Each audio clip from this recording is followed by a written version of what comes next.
Good morning students, class 8 chapter 4 civics. Now I am going to discuss about the independence of judiciary.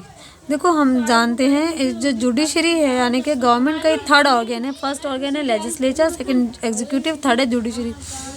Judiciary एक ऐसा organ है जो laws को enforce कराती है, इसलिए जुडिशरी का इंडिपेंडेंट होना बहुत ज़रूरी है. Keeping in view the function of judiciary is essential that the judiciary should be made independent. हमें याद रखना है कि जुडिशरी का जो काम है वो कितना इम्पॉर्टेंट है, इसलिए ज़रूरी है कि जुडिशरी अपने काम को इंडिपेंडेंटली करे, यानी कि कोई भी जुडिशरी के काम में किसी तरह का कोई इंटरफेरेंस ना करे. कोई भी गवर्नमेंट का दूसरा ऑर्गन, चाहे वो लेजिस्लेचर हो चाहे वो एग्जीक्यूटिव हो,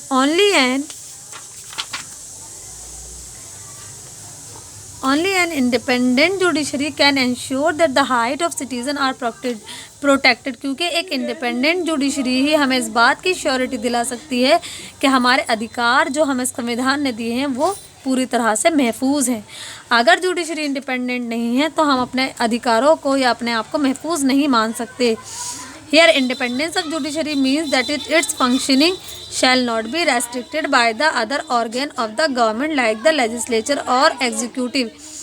इंडिपेंडेंस जुडिशरी का मतलब ये है कि जुडिशरी पर किसी भी तरह का गवर्नमेंट का दूसरा ऑर्गन, चाहे वो लेजिस्लेचर हो चाहे वो एग्जीक्यूटिव हो, किसी तरह की कोई रेस्ट्रिक्शन नहीं लगा सकता. जुडिशरी अपने कामों को करने में पूरी तरह से इंडिपेंडेंट है. The decision of judiciary should be binding on all and the legislature और the executive must no interfere with its decision. और जुडिशरी का जो भी डिसीजन है, यानी कि जुडिशरी जो भी डिसीजन लेगी किसी भी मैटर पर, उन डिसीजन को सबको मानना है. जबकि जुडिशरी के डिसीजंस में या जुडिशरी के काम करने में लेजिस्लेचर एग्जीक्यूटिव किसी तरह का कोई इंटरफेरेंस नहीं कर सकते, उसके डिसीजन में किसी तरह की कोई दखलंदाजी नहीं कर सकते. लास्टली द जजेस should be able to perform their duties without fear of favour toward anyone. क्योंकि जो जज होते हैं उनको ये चाहिए कि वो जो भी काम करते हैं, जो भी अपनी ड्यूटीज़ वो अंजाम देते हैं, वो बिना किसी डर बिना किसी फेवर के करें. यानी कि जज किसी भी तरह का किसी भी मैटर पर डिसीजन लेते वक्त उन्हें इम्पार्शियल होकर डिसीजन लेना है, पार्शियल डिसीजन नहीं लेना. क्या इम्पार्शियल, यानी कि पार्शलिटी नहीं करनी, उनको इम्पार्शियल रहना है. जिसकी गलती है उसको सज़ा देनी है और जो बेकसूर है उसको माफ़ करना है. और जुडिशरी के डिसीजंस को सबको मानना होगा. जुडिशरी किसी के लिए को बाउंड नहीं है. द इंडिपेंडेंस ऑफ जज is secured by the guaranteeing them security of service and a fixed tenure of the office. देखो जो जज होते हैं वो इंडिपेंडेंट होते हैं और उनकी यही इंडिपेंडेंस इस बात की हमें सिक्योरिटी देती है कि कि वो अपने काम को गारंटी के साथ करेंगे और उनका जो फिक्स टर्म पीरियड है ऑफिस है वो भी इस बात की गारंटी दिलाती है उनका फिक्स टेन्योर के जो जजेस हैं वो अपने ऑफिस में एक फिक्स टेन्योर तक अपनी सर्विस को पूरा करेंगे और उनके काम में कोई किसी तरह की कोई इंटरफेरेंस नहीं करेगा. They are paid adequate salaries and provided with other facilities. तो जजेस को एक फिक्स सैलरी दी जाती है और दूसरी फैसिलिटीज़ भी दी जाती हैं टू एंश्योर देयर इंडिपेंडेंस, और वो पूरी तरह से अपने कामों में इंडिपेंडेंट होते हैं. Moreover their salary allowances are not dependent on the approval of the legislature. उनकी सैलरीज और अलाउंसेस जो है ना वो किसी पर भी डिपेंड नहीं करते on the approval of legislature, यानी कि लेजिस्लेचर को की अप्रूवल की ज़रूरत नहीं है जजेस की सैलरी या अलाउंसेस को, और ना ही एग्जीक्यूटिव के अप्रूवल की ज़रूरत है. द कंडक्ट ऑफ जज are their decision can not be discuss in the parliament.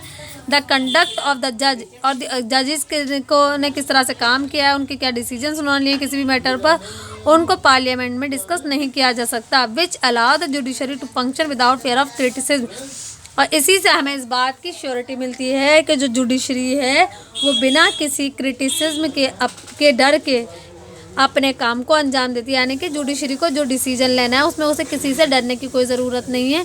उसे इस बात को लेकर डरने की ज़रूरत नहीं है कि उसके डिसीजंस की आलोचना की जाएगी, नहीं. उसको डिसीजन जस्टिस के बेस पर लेना है, उसको डिसीजन इंडिपेंडेंटली लेना है, इम्पार्शियल होकर लेना है.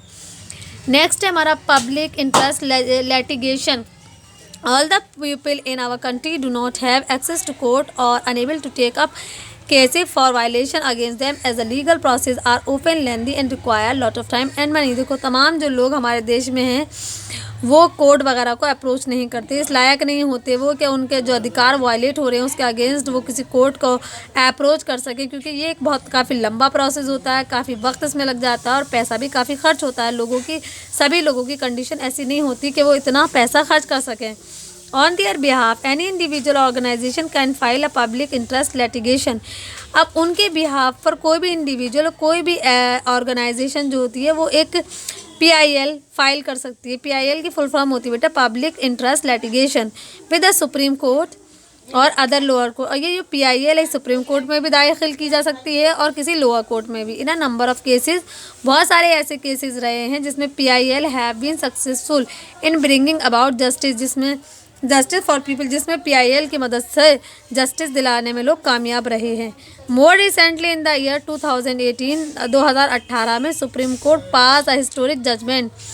सुप्रीम कोर्ट ने एक हिस्टोरिक जजमेंट दिया striking down the law barring women in 10 to 50 age group from the entering the Sabarimala temple in Kerala. तो सुप्रीम कोर्ट ने ये हिस्टोरिक जजमेंट दिया striking down law barring women. जो लॉ बेरिंग वुमेन थी वो जो 10 से 50 के एज ग्रुप में आती थी उनको ये उनकी जो रोकथाम लगी हुई थी सबरीमाला टेम्पल जो केरला में वहाँ एंटर होने पर, उस चीज़ को उन्होंने ख़त्म कर दिया। In its judgment Supreme Court noted that the temple rule violated the right to worship, the right to equality for women.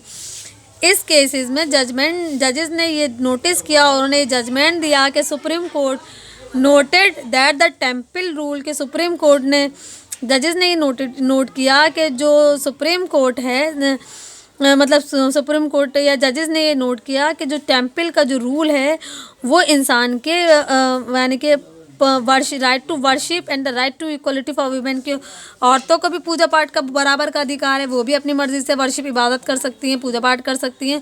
तो अगर टेम्पल जो है उन्हें इस बात की, टेम्पल ऑर्गेनाइजेशन इस बात की इजाज़त नहीं देती तो कहीं ना कहीं वो उनका राइट वायलेट कर रही है।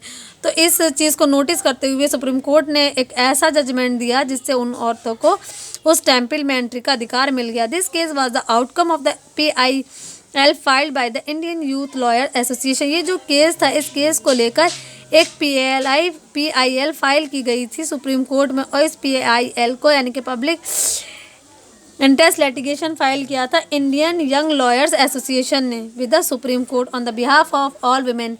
और ये उन्होंने जो PIL फाइल की थी ये तमाम औरतों के बिहाफ पर फाइल की थी। Who wanted that the ban on the women entering the temple should be lifted, जिसमें ये था कि औरतों पर जो पाबंदी लगी हुई थी मंदिर में दाखिल होने पर, जो उसको वो बर्दाश्त नहीं कर पा रही थी और उनके बिहाफ पर ये PIL कोर्ट में दाखिल की गई। The beginning of mid day meal scheme release of prisoners in Bihar who had spend time beyond their punishment.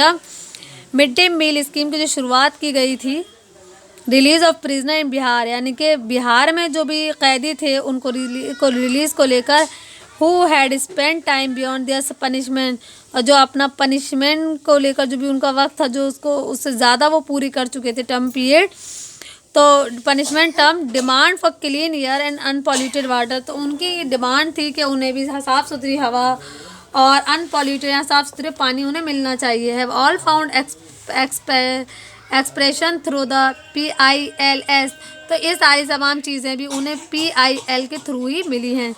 Through the PIL the court have not only widened the scope of human right. PIL के ज़रिए court सिर्फ human right के scope तक ही महदूद नहीं है, human right तक ही limited नहीं है, बल्कि PIL का जो स्कोप है वो बहुत ज़्यादा वाइडर है। But have also shown an eagerness to consider the right of those section of society who cannot access the court easily। PIL के ज़रिए हम